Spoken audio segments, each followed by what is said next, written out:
I know you're there. I'm going to video everything and then I'm going to show you this one day when you're older. And we're going to laugh. I'm going to laugh about mummy being all pragmatic.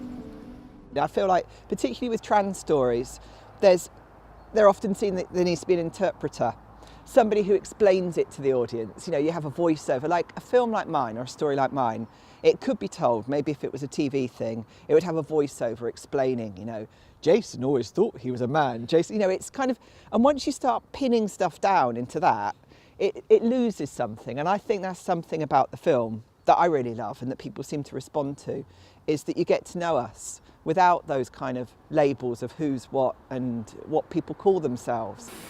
I'm talking to the camera. I'm talking to the camera. I bought this video camera because Tracy and I are about to embark on something really exciting and I want to film it all. Trans people are portrayed as being all about surgery. It's all about transition. Like before and after, like that's the main point of our lives, is to have this surgery. And you don't often see stories that are afterwards. I don't know that I've seen stories about trans people in love. I don't think I've seen stories about trans people in long-term relationships. I don't think I've seen stories where somebody's kind of making their life. You know, it's as if your life stops there. It's like, there's your before, there's your after, and that's it. And you don't see that. So I feel like our story, in many ways, it's very mainstream because it's, you know, here's a couple who want a baby. I mean, that's probably the most mainstream story you can tell. I think that the experience people have of first love, you know, all of those things are universal things. And if it's become less niche, I think it's just that there's less stigma around it. And so people are more willing to see stories about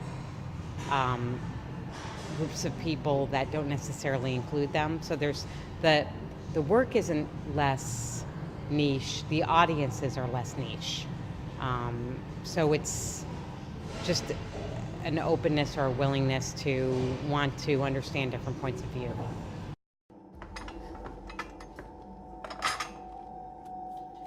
Hello, Esty.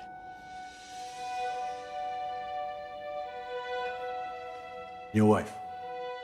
She won't be distracted by Ronnie's return? We all have forgiven you, Ronnie. What for, Firma? For everything. We never thought we'd see you again. Sorry to disappoint you.